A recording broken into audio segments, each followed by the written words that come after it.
जैसे ही आदमी ने टेंट की जिप खोली, सामने का नजारा देखकर उसके होश उड़ गए। एक काला भालू ठीक सामने खड़ा उसे घूर रहा था। वो डर के मारे तुरंत पीछे हट गया और अपनी गर्लफ्रेंड से धीरे से बोला, एकदम चुप रहना, जरा भी आवाज मत करना। दोनों को लगा कि अगर बिल्कुल शांत रहे तो शायद खतरा टल जाए। लेकिन कुछ सेकंड बाद जब उसने फिर से हिम्मत करके जिप थोड़ा सा खोलकर बाहर झांका तो उसके पैरों तले जमीन खिसक गई। भालू अब बिल्कुल पास आ चुका था। अब तो साफ था, बचना लगभग नामुमकिन लग रहा था। भालू टेंट के चारों तरफ चक्कर काट रहा था और अंदर बैठे दोनों की हालत ऐसी थी कि सांस लेने की भी हिम्मत नहीं हो रही थी। तभी अचानक अगले ही पल भालू फिसलता हुआ टेंट के ऊपर से सरक गया और अपना सिर अंदर घुसा दिया। अंदर घुसते ही वो दोनों पर जोर जोर से दहाड़ने लगा। लड़की जैसे ही कुछ करने की कोशिश करती, भालू ने एक झटके में उसके हाथ पर वार कर दिया, जिससे उसका बाजू बुरी तरह घायल हो गया। उधर लड़का लगातार चिल्लाकर उसे डराने की कोशिश कर रहा था और अपने पैरों से उसे बाहर धकेलने की कोशिश कर रहा था, लेकिन उसका ये कदम उल्टा पड़ गया। भालू और ज्यादा भड़क गया। अचानक उसने लड़के की टांग पकड़ ली और उसे बाहर की तरफ घसीटने लगा। जिंदगी और मौत के उस खतरनाक मोड़ पर लड़की ने तुरंत अपना पेपर स्प्रे निकाला और बिना सोचे समझे उस पर स्प्रे करना शुरू कर दिया। तभी कहीं जाकर भालू घबराकर पीछे हट गया और वहां से भाग निकला। दोनों ने राहत की सांस ली। उन्हें लगा अब खतरा टल गया है, लेकिन तभी जैसे किसी डरावने सपने की तरह भालू अचानक फिर से वापस आ गया। इस बार उसने बिना मौका दिए फिर से अपना सिर टेंट में घुसाया और लड़का कुछ समझ पाता उससे पहले ही उसकी जांघ पकड़कर उसे बाहर घसीट ले गया। लड़की ने उसे पकड़ने की कोशिश की, लेकिन उसकी ताकत बिल्कुल भी काम नहीं आई। बाहर ले जाकर भालू ने उसे बेरहमी से नोचना शुरू कर दिया। टेंट के अंदर बैठी लड़की बस उसकी दर्दनाक चीखें सुन रही थी, लेकिन कुछ कर नहीं पा रही थी। कुछ देर बाद जब बाहर से कोई आवाज नहीं आई तो उसने डरते डरते बाहर झांका और जो उसने देखा वो किसी भी इंसान को अंदर तक हिला दे। उसका साथी पूरी तरह से नोच फाड़ दिया गया था। वो एक पल भी वहां नहीं रुकी। मौका मिलते ही सीधा जंगल की तरफ भाग गई। पता नहीं कितनी देर तक भागती रही। धीरे धीरे अंधेरा छाने लगा। जिंदा रहने के लिए उसने दर्द से कराहते हुए भी एक पेड़ पर चढ़ने का फैसला किया। थकान इतनी थी कि कब उसकी आंख लग गई उसे खुद भी पता नहीं चला। अगली सुबह अचानक ऊपर से उड़ते विमान की तेज आवाज से उसकी नींद खुली। एक पल के लिए उसे लगा जैसे उम्मीद की कोई किरण दिखी हो। वो जल्दी से नीचे उतरी, लेकिन तब तक विमान गायब हो चुका था। अब वो पूरी तरह टूट चुकी थी, लेकिन जिंदा रहने की जिद अभी भी बाकी थी। उसने आसपास से कुछ जंगली फल इकट्ठा किए ताकि थोड़ी ताकत मिल सके। तभी पीछे से कोई आहट हुई। वो जैसे ही पलटी उसके होश उड़ गए। भालू कुछ ही दूरी पर खड़ा था। वो तुरंत भागने लगी और भालू पीछे से पूरी ताकत से उसका पीछा करने लगा।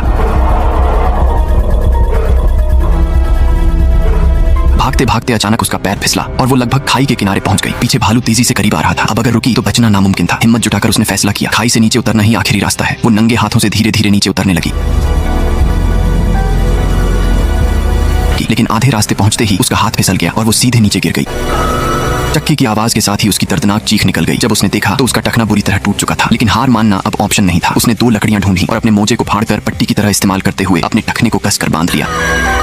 सच में जब एक औरत जीने पर आ जाए तो उसका हौसला किसी से कम नहीं होता। वो लंगड़ाते हुए फिर से आगे बढ़ने लगी। कई दिन और कई रातों तक वो यूं ही चलती रही। अब उसके शरीर में बिल्कुल भी ताकत नहीं बची थी और जब वो पूरी तरह हार मानने वाली थी तभी उसने ऊपर देखा और उसकी आंखों के सामने एक उम्मीद की झलक आई। वही नाव जिसमें वो पहले आई थी सामने दिखाई दे रही थी। उसने अपनी बची खुची ताकत जुटाई, किसी तरह नाव को पानी तक धकेला और फिर धीरे धीरे उसे चलाते हुए उस खौफनाक जंगल को हमेशा के लिए पीछे छोड़ दिया।